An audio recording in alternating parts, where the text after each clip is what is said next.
Drink some, yeah, say. Drink some tea with Krysii, yeah. Drink some tea, yeah, with Krysii, say. Drink some tea with Krysii, yeah. Welcome everyone to another episode of Drink Some Tea with Krysii. Today we have Miss Sharon Sykes, who is an author, speaker, and teacher. She is the founder of the Heal the Culture Foundation, and she's also the author of Sisterly Love, Incubated Jealousy. Unsisterly Love. I'm sorry, Incubated Jealousy. And Emasculation, the Enemy to the Soul of a Woman. So today we're going to just be talking about jealousy. I was studying this topic a couple weeks ago, and it stood out to me because I think we've all experienced it. I think we've all had our moments with it. Some of us are still experiencing it. So I just want to get a wise woman's take on how to battle it, how to conquer it. And just, how did you even get to want to conquer what jealousy is? First of all, thank you for having me. Yes. I appreciate the invitation. Thank you for coming. Jealousy is so broad. Mm-hmm. It is so wide. It is so thick mm-hmm. and deep and strong. Mm-hmm. I've experienced it myself. Mm-hmm. I've been a target of it and just didn't understand why. Mm-hmm. Like I didn't understand why women would target another woman until I started to really dig deep. Mm-hmm. And I started to see jealousy not from a blaming perspective, mm-hmm. but from a no blame, no judgment, mm-hmm. Like a third person, mm-hmm. third energy. Mm-hmm. Third spiritual personality mm-hmm. that comes in through vacancies. So if you're not filled with, if your life is not full, it's going to leave space for something. Yeah. And that's when I discovered that jealousy will seep in through those empty spaces. And what are those empty spaces? I was going to ask you, what do you have to be filled with in order for it not to seep in? Your life has to be full. Yeah. You have to know who you are mm-hmm. and know who you're not. Mm-hmm. You have to know your worth and know the quality of your worth. Okay? Mm-hmm. How many women, and I focus on women. The reason why I focus on women is because women, we are... You see it the most with us. That we are the lifeblood mm-hmm. of the family, the village, the community. Mm-hmm. Men get their nurturing from us. Mm-hmm. So when we are off kilter, off balance, when we're not aligned, mm-hmm. everything is off. Mm-hmm. So the avenue that jealousy can enter your life is through insecurity. Yeah, I was noticing that. What is insecurity? Insecurity is a form of fear mm-hmm. that speaks to you, and it tells you that you're not enough. Mm. And if you keep hearing that you're not enough through your circumstances, through your life, through your friends, you're going to believe it. Yeah. And you will dislike someone because she's doing her work. Mm-hmm. And you'll dislike someone not even knowing what her trauma mm-hmm. has been. Yeah. So jealousy seeps in. One of the avenues is insecurity. Mm-hmm. The other avenue is lack of faith. Mm. That's another area jealousy seeps in. You know, so the base of the vacancy is fear.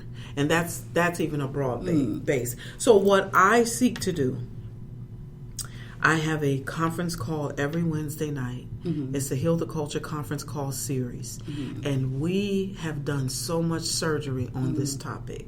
And women are receiving their emotional, mental, and even physical healings as a result of opening this whole thing up from a third person perspective. Because nobody wants to admit that I'm jealous of her. Yeah. Mm-hmm. Nobody wants to admit I have an insecurity. It takes a lot of strength to admit that you're jealous of someone or jealous of something they have. When I did a little bit of studying on it, when I decided that I wanted to talk about this, like you said, jealousy stemmed from insecurity. And I looked up the definition, and it was saying it's a feeling of inadequacy. And so I thought back to me and just, of course, I'm on this thing of being transparent with myself now in order to heal my emotional scars of what I felt inadequate in. And it was always in my family, it wasn't sibling rivalry, but it was more so the lack of attention, because I come from a family of 6.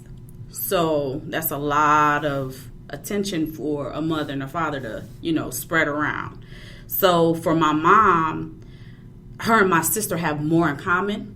So I'd be like, oh, well, dang, I want that relationship. I want to spend time with her. Mm-hmm. So I felt I wasn't getting enough. And so from that, as I got older, I realized that me and my mom have stuff in common, just not the same thing she has in common with my sister. Mm-hmm. So I just started to do more things with my mom that I felt. But I remember growing up resenting my sister because of something she had with my mom, and that was just what they had in common. You know what I mean? So for me and my mom, we like to work out together. My sister doesn't. So that's something I have with her. Mm-hmm. So it was just a feeling of just being honest about where I was, and then not liking to share. You know what I mean? Like the attention, I always felt like I didn't get enough. So that was my feeling of inadequacy. Are you the youngest? I'm the oldest girl. I'm 2 out of 6, yeah. Okay. So I always had to share. Okay. So my brother had a good amount of time with my mom and dad. And then right after me, literally 9 months later, was my brother and my sister, my brother and my sister. So I had no time to myself to, get that one-on-one time. Mm-hmm. So it was, I think that was just a big thing for me. And so that grew outside of my jealousy, if I'm being honest, with my sister. That grew to me not want to share my time with anybody else. Like, dang, I had to share my mom and daddy my whole life, so now I don't want to share nobody else. So now I'm not liking you because you're taking my friend from me, or I'm not liking you because, my husband is giving you too much time. So that's where my feelings of jealousy came from, feeling like I always had to share something that I felt should have been just mine. Mm-hmm. So that was something that I studied about myself. So how do you feel like you should get to the root of that? I mean, what you can't speak to, you won't heal. Mm-hmm. Right. What you're not willing to admit, you got to face it. Like same thing you just admitted about yourself. Mm-hmm. You have to face it. Mm-hmm. So many people are walking around in denial. Mm-hmm. And we keep living over stuff. Mm-hmm. We go to church over stuff. We go to work over stuff. Yeah. We in relationships over stuff that we have never dealt with. So people are walking around with this 500-pound sack on their back with stuff. So I always say, not really having all the answers myself, but I share the answers that I do have. Mm-hmm. And the first thing that I say is confrontation. Mm-hmm. Because, see, it doesn't matter what you say to me. You know what is inside of you. Right. You know what you're thinking when you're with yourself. You know how you feel. You know what your triggers are. Even if you can't articulate what they are, you know what sets you off. Mm-hmm. You know what I'm saying? Mm-hmm. So my first tool of healing is self-awareness. Own it. Mm-hmm. Speak to it. Acknowledge it. Mm-hmm. Confront it. And then start doing your work to heal and manage it. Because healing is a process. Yeah. It is a daily process, and it's difficult.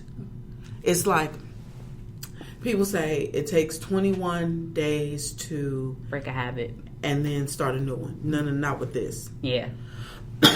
With this, this is a daily journey. Yeah. Daily. Every day. And some days may be better than other days. The other thing that I always say is have some real friends. Mm. You know how many people out here in this world that you may know that don't have real friends? Mm. I'm not talking about the friends that agree with everything you do. Yeah. I'm talking about the friends that love you enough to say, girl, wait a minute, time out, pause. You cannot do that. I don't agree with that. Yeah. Okay? Most people, the general population is passive. They're passive aggressive. Yeah, very passive. So they're not going to tell you. They're just going to go along with it because most people don't want to, they don't want to ruffle any feathers, or they don't want to trouble the waters. If you are going to get healed, if you are going to heal from jealousy, you got to trouble the waters. You know what I'm saying? And then some of it is definitely having a circle of friends, or in some cases, learn how to be with yourself. Which is another issue that I found since I've been on this healing, this mission assignment. People don't know how to be alone. People are afraid to be by themselves. Do you know that if you don't know how to be a companion to yourself, How are you going to be a companion? that you will not be a good friend to a good woman to nobody if you don't know how to treat yourself. Right. So that is a process. Picking your friends. Here's the thing. When you learn to be with yourself, you learn your worth. You learn the quality of your worth. And then you start picking your friends based on your self-love, which is another thing I found out. Yeah. Do you know how many people that you may know personally that don't love themselves? I knew it took me a long time to realize I didn't love myself. And it also took me a long time to start loving myself. Because I realized that because I didn't, I was accepting a lot of stuff.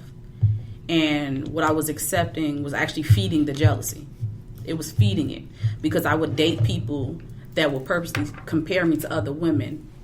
And it would feed an insecurity that I didn't even know I had at the time. Wow. And it manifested then the next thing I know, a person that looks like her. Just off of that, one person. And because he did something, now I have an issue with all of you.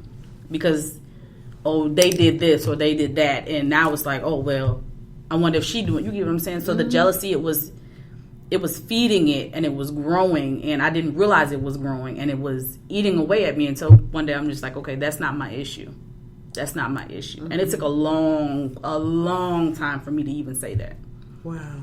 A long time. So as a result of cheating on you, it gave you that insecurity. And here's another thing I found out about jealousy. Jealousy is a fear that grows every day. Jealousy never stays the same. Like, you don't wake up and jealousy is the same as it was yesterday. Nope. It increases. It does. It gets bigger. It gets stronger. And this is why it's so important to speak to it. And the other piece that I want to speak about in relation to jealousy, you won't even identify it in a lot of cases because jealousy knows how to disguise itself. Jealousy can disguise itself as your friend, your best friend. Yep. It can put on a disguise. The only way, and I say this, and all of these ways are connected together, the only way that you are able to detect and discern jealousy is through a prayer life and spending time alone away from people. I don't care if it's sitting in your car for 30 minutes. I don't care if you find a corner in your house where you just sit and just be with yourself. That is the main ingredient. We are too afraid to be alone. So we don't have any strength to battle spiritually against jealousy because it's so check it. It's coming at you through the friend who's disguised as your friend. Yeah. It can come at you through the guy that you're dating who you think all of your attachment is not even based on anything foundational. It's based all on toxic attachment. So now jealousy is hitting you from these two angles. Now let's go into the family. Let's go into your placement amongst your siblings. Now you got this sibling rivalry. Yeah. Why are you spending more time with mom? Why does mom spend more time with you? Why does mom relate to you? So now look at it. Now jealousy has shown up in your friendship with your home girl. It's shown up in your relationship with your man. And now it has shown up in your bloodline. So you're being attacked 3 different angles by a spiritual personality that has taken on different forms. Taken on different forms. How do you combat it? How do you defeat it? How do you manage it? I'm going to tell you how.